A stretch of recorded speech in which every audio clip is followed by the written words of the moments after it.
thanks to another move made by general manager Sandy Alderson acquiring right-handed reliever Tyler Clippard and cash from the Oakland Athletics in exchange for single-A pitching prospect Casey Meisner.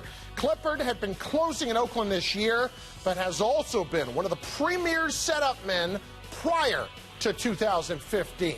Really made his bones in Washington with the Nationals the past several years, where he developed a devastating changeup.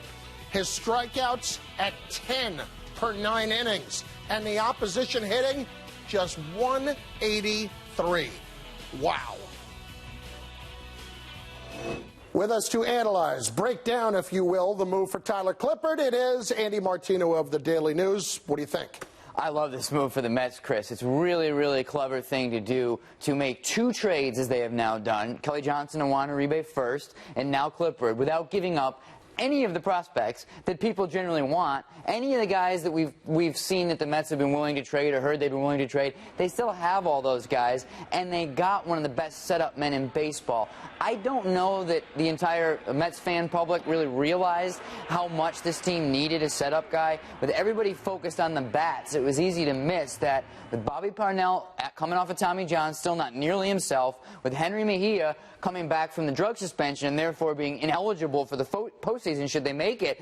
This was just Juris Familia and a bunch of crossing your fingers. So now if it can be Clippard to Familia, or Familia to Clippard if it fell out that way too, that's just great. That really strengthens what was already the Mets' strength. How important would it have been for Sandy Alderson in a situation like this to make sure he had a guy who had closer's experience? Clippard's been closing out in Oakland, did it a couple of years ago with the Nats too. Well, it's very great, and I can tell you too, Chris, that he's got a guy who's willing to do whatever the manager asked him in that sort of setup, in that role, closing, whatever you want to do. I had the chance to talk to Clippard at Yankee Stadium just a couple of weeks ago and said, you're obviously going to get traded. You're going to be a free agent this winter.